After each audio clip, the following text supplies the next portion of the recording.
Hi, water sign. Cancer, Scorpio, Pisces. This is your Gem ini, your tarot reader. Sa water sign, alamin natin kung ano ang iyong energy. Ano ang sitwasyon na meron ka or ano ang sitwasyon na may encounter mo or na-encounter mo? Just a reminder, water sign, this is a general reading. So this may or may not resonate with you, so don't take it personally. This is just a guide. Water sign, give me your energy. Water sign, give me your energy. Cancer, Scorpio, Pisces. Water sign. You have Ace of Cups. Overflowing love. Your sign, water sign. Ace of Cups. Involve Cancer, Scorpio, and Pisces, your energy. You have Nine of Swords. An air sign, Gemini, Libra, Aquarius. You have Three of Swords, an air sign again. You have the Sun in your life, in your energy. And Three of Pentacles, an earth sign, Taurus, Virgo, and Capricorn. So water sign, I'm seeing here, you're struggling with your relationship. Kasi you're in pain, you're broken-hearted. There's so much love, feelings, pero there's broken heart na nararamdaman mo. Hindi ka makatulog sa kagabi, kakaisip sa taong mahal mo. I'm seeing that energy. Parang lagi mo siyang naaalala, lagi mo siyang binabalik-balikan. Pag naaalala mo siya, there's pain in your heart. Kasi sobrang pagmamahal mo sa kanya. I don't know kung ano yung sitwasyon nyo ngayon, pero ito yung nararamdaman mo sa ngayon. You have Three of Pentacles. This is a kind of a collaboration. Or maybe someone appreciate your work. Aalamin natin along the way. But you have the Sun. Meaning to say, there's hope. Huwag kang mawala ng pag-asa. Even though yung energy mo, water sign, is feeling this way, negative, malungkot, confused, nasasaktan, you still have positive energy in your life. You can still love. And there's still hope. Alamin natin, water sign. You have Page of Cups. A water sign again. Eight of Wands. A fire sign. Aries, Leo, and Sagittarius. You have the Emperor. A strong Aries in your energy. The Star. A strong Aquarius in your energy. And Ace of Swords. An air sign. Tingin ko there's an opportunity of love coming your way. There's an overflowing love from your energy, pero maaaring there's someone na inaay ka, ina-admire ka. There's so much love in this energy. Page of Cups is something na ready to offer something to someone. You're admiring someone, you love someone. So, tignan natin along the way, ano ang magiging energy mo. Water sign, you have Nine of Swords and Eight of Wands. Tingin ko may mga balakid sa inyong relationship, sa inyong connection, kaya you felt this way. You feel like wala ka na magagawa sa inyong sitwasyon kasi may mga balakid na, may mga hadlang sa inyong connection. Para may mga nangyayari sa inyong sitwasyon na nagiging dahilan para unti-unti kayong mawala ng connection sa isa't isa. Kaya, feeling mo, magkakahiwalay na kayo. Kung sino man ang connected na person mo ngayon, you're feeling that way. Because you have Three of Swords and the Emperor. Diba? You are in pain. You're trying to control and manage your feelings, pero nararamdaman mo pa rin siya kasi nagmahal ka ng totoo. Diba? Even though na pilit mong siniset aside yung feelings mo, pag may trabaho ka, tinatabi mo muna. Pero hindi bumabalik at bumabalik kasi ganun mo siya kamahal. Di mo maiwasan, naisipin siya. Water sign, you have the Sun and the Star. there's a clarity, there's an enlightenment, there's a realization in your energy. Meaning to say, you have to realize na there's still hope. Even though may mga negative energy ka in your life right now, may pag-asa pa. Diba? Find your way out to have this kind of positive energy. Huwag kang bibitaw. Huwag kang magpapatalo, huwag kang magpapadala. You have 3 of Pentacles and Ace of Swords. Maaaring may mga opportunity of career, promotion na nakakarating sa'yo. Parang this is your time to shine. Diba? You have this kind of new knowledge na there is someone gusto niyang magkaroon ng connection sa'yo. Maaaring sa trabaho, maaaring sa business, or maaari ring someone new in your life. Aalamin pa natin kung ano ang iyong energy. Water sign, Cancer, Scorpio, Pisces.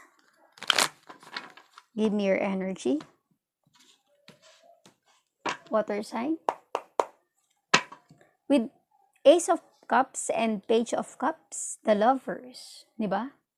So much love, feelings, admiration. Sobra yung pagmamahal mo sa person na ito. Hindi mo ma-contain yung pagmamahal mo. Kaya there's overflowing love. Kasi feeling mo siya na yung the one for you. Nararamdaman mo. Tingnan natin ng 9 of Swords with 8 of Wands in your life, 7 of Pentacles. So, ang umahadlang sa inyong relasyon is so much waiting for something. You're waiting na magkaroon ng next level or mag-level up yung relationship nyo. Siguro, from a relationship, gusto mo na parang alam mong merong future. Diba? Nag-aantay ka sa magandang outcome ng relationship nyo. Pero parang yun ang nagbibigay burden sa'yo. Yun ang sumasagabal, bumabalakid sa inyong relasyon. Yung you've waited for so long, walang improvement. Diba? Yun ang pinag-iisipan mo. Yun ang bumabalakid sa inyong relasyon. At yun ang lagi mong naiisip, kaya you're in pain. Kasi parang feeling mo, wala nang improvement yung relationship nyo. Sobrang mahal mo siya, pero you're stuck, feeling stuck sa kung anong meron kayo ngayon. Alamin natin ang 3 of Swords with the Emperor, water sign. 7 of Wands, diba? Nag-struggle ka. Kasi parang feeling mo, ikaw lang ang nagtsatsaga na ituloy ang pagmamahalan nyo, ituloy ang relasyon nyo. Parang ikaw lang ang gumagawa ng paraan para, alam mo yung mapakita yung pagmamahal, pero you're still in pain kasi feeling mo, ikaw lang yung nagmamahal ng sobra, ikaw lang yung nag-struggle ng ganito, ikaw lang yung nahihirapan. Alamin natin ang the sun and the star in your energy. The world, that's a good energy. You know why? Meaning to say, the sun, the star, and the world, this is a 3 positive energy na there's still hope, there's a new beginning sa buhay mo, there's a realization na huwag ka mawalan ng pag-asa, yung relationship mo, kung meant yan, it will meant to be. Diba? Kung kayo ay meant for each other, magkakatuluyan kayo. If kayo ay destiny for each other, walang hahadlang nun. Kaya huwag ka masyadong mag-struggle sa kakaisip sa inyong relasyon. Alamin natin ang 3 of Pentacles and Swords. The Hanged Man, diba? For you to be able to divert your feelings, anxiety, or confusion, you have to have this new perspective in your life. Diba? Try mong may mapagkaabalahan. Huwag mong ikulong ang sarili mo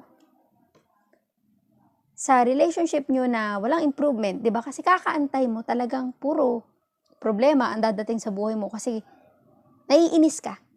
nahihirapan ka. Pero, if you find your way na makagawa ng mga bagay na kakaiba or magkaroon ng mapagkakaabalahan, maybe you will use your time para i-improve yung sarili mo. 'Di ba? At kung kayo ang para sa isa't isa, at least na-improve mo yung sarili mo, napaganda mo yung buhay mo. Pero kung hindi man, ang importante, hindi ka nagpadala sa kalungkutan. Kasi, binigyan mo ng motivation ang buhay mo, ang sarili mo. Diba? Find your way out from negative energy. Alisin mo ang negative energy sa buhay mo. Ang isipin mo, if you are meant for this person, magkakabalikan kayo, magkakatuluyan kayo. You have a new opportunity in your life, huwag mong sayangin, huwag mong aksayahin. Have time to have this new perspective, di ba? Mag-explore ka. Find new things na tingin mong ikaka-excel mo. Maaaring may mga maka-appreciate sa gawa mo.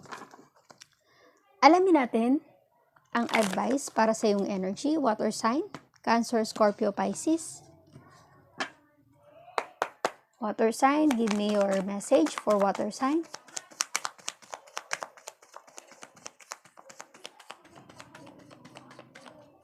Water sign, give me some message for water sign.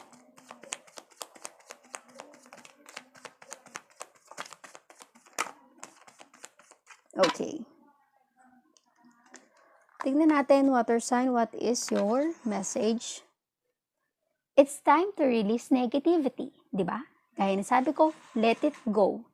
Kasi walang magandang mangyayari kung lagi kang mag-iisip ng negative energy in your life. Lagi kang mag-iisip ng malulungkot na bagay, di ba? I-release mo ang negative energy, bitawan mo, i-let go mo.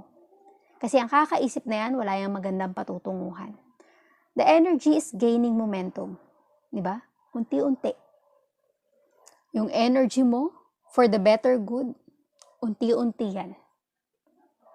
At the right time, marirealize mo na ito pala ang magiging outcome sa new perspective or new beginning ng buhay ko. Luck is on your side. Water sign, di ba? Tiwala lang. You have this kind of good luck sa iyong buhay. The end of a tough cycle approaches. Yung mga paghihirap mo, pag-struggle mo, pain in your heart, matatapos din yan. Marirealize mo bigla na, bakit ako nagpalugmok ng ganun? Diba? If you find hope in your life, huwag kang mawalan ng pag-asa kasi there's still hope. A new romantic cycle begins. Water sign, meaning to say, kung kayo ng person mo, ang magkakatuluyan, meaning to say, yung matagal mong pag-aantay, there will be a new romantic cycle na makikita mo. May connection sa inyong dalawa na parang new beginning para sa inyong relationship. Maybe this is some kind of another level sa inyong relasyon. If not, if you ended your relationship with this person, then this is a new person in your life. Basta there's a new romantic cycle begins. Or maybe this is some kind of feeling na your passion. Yung mga pinagkakaabalahan mo ngayon. Or mga dreams mo in life. And work through your fears. Diba? Yung takot mo, yung hirap mo, yung pag-struggle mo, yung pain mo, pagdaanan mo yan, lagpasan mo yan. Huwag ka magstay dyan. Kasi wala yang magandang idudulot kung magstay ka sa negative energy. So, thank you, water sign.